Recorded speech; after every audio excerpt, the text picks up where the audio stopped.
Okay, is it filming? Alright, no preparation on this video today. I was intending to only do like one video blog per week, but I have a good topic in mind and I don't want to forget it, so let's just get this show on the road. Alright, so the topic this week is about Gaijin in Japan, and not just me in Japan, but well, you'll see. I'll just put it all on the table for you guys. Number one, being a gaijin in Japan. What is that like? What obviously people can tell I'm not Japanese, so well, you may have heard from other people, but you will be looked at if you are a gaijin in Japan. People will look at you, and at first I was like, oh yeah, this is cool. Like they think I'm awesome. That's why they're looking at me, obviously. But then I realized that that's not why they're looking at me. It's because I just look different than everybody else, and I stick out like a sore thumb. And it's kind of like, you know, not good. I wouldn't say it's bad, but it's kind of not good. It became really obvious when I was sitting on campus at school, just like a normal person, sitting there eating an ice cream sandwich like any other normal Japanese person would do, and there were groups of high school students taking a tour of the campus, and as each group walked by, everyone would look.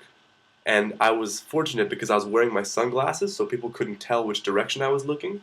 So they didn't know that I was looking right at them and like watching them through the corner of my eye, just like look at me. And a lot of them were really obvious about it. They were just like looking, like staring. Oh, there's a gaijin over there. I think that guy's a foreigner. Like, yeah, I'm a foreigner. I'm not just gonna like burst into flames or something. So it made me a little uncomfortable for a period of time there because I felt it was a little offensive, kind of like being looked at as an animal in a zoo. You know what I mean? Um, if you don't know what I mean, well, I don't know how else to explain it. But yeah, now I've kind of come to terms with it, and I really don't mind that much. It's like it's fair enough. Because the other thing is, when I see a gaijin in Japan, I can't help but look. Because it's like, oh my god, there's another gaijin over there.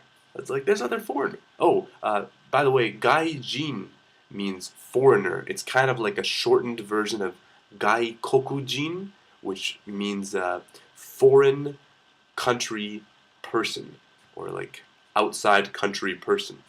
Yeah, I don't know. Some people feel that word has a bit of a negative connotation because, like, the character that's used for gai can also mean like soto, which is like an outsider kind of. But at the same time, the character is also used for like a if there's like a foreign body in your body, like a yeah. So I think foreign is a better translation. I don't really take offense to the term, but um, yeah, the fact that I started looking at other gaijin people like that made me like realize that it is a novelty.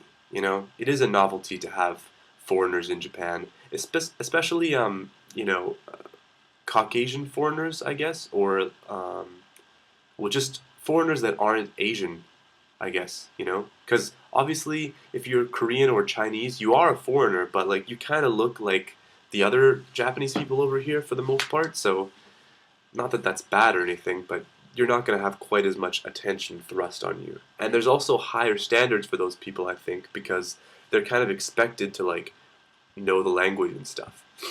Um, and then when I see these gaijin people, it makes me feel a little bit awkward because all of a sudden I think like, oh my god, am I supposed to like talk to them?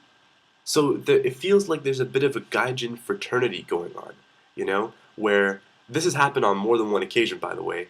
I'll be like walking in a station all by myself, and all of a sudden I see another gaijin, and I catch myself looking at them, and I'm like, oh my god, am I supposed to look away? And I don't know what I'm supposed to do.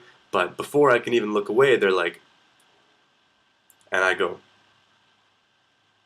you give them a little gaijin nod. It's like, yeah, I know, yeah. Took that plane ride, yep. I know what it's like. Oh, yep, that language, pretty tough to learn, you know. Cultural barriers. I know what you're going through. And I mean, it's not like we're experiencing some type of incredible adversity that we can really bond over this terrible experience or anything like that. But it's the way I was explaining it to my friend is like this. If you were wearing a Metallica shirt, oh no, even better, if you were wearing a Beatles shirt, right? And then you were walking down the street and you see someone else wearing a Beatles shirt, you would be like, Beatles shirt, right? Beatles shirt. So it's kind of like that. It's like it's not that common to have an interest in Japan, you know, enough of an interest to actually come over here. It's probably less common than being interested in the Beatles. So when you see somebody that's actually over here, you figure they must have something in common with you, that they're interested in the language or the culture or whatever it may be, or the experience or the adventure. So you can kind of connect with them on that level. And what else did I want to mention in this video? The feeling of being looked at funny, the feeling of seeing other foreigners here, and why it's kind of not that big of a deal. Yeah, let's just make this a shorter video. Alright, as usual, please comment, subscribe, thumbs up, recommend topics for me. I'm running out of topics. Please help me. And share the video around. Post it on your Facebook. Post it on your YouTube. Favorite it. Like it. Thumbs up. You know, we gotta try to build an empire here. You know, we're doing this together. We're building an empire, and you guys are here at the beginning. So when this stuff gets big, you know, we're gonna look around and be like, yeah, we were there at the beginning. And yeah, that's all for today. Thank you very much, guys. Take care.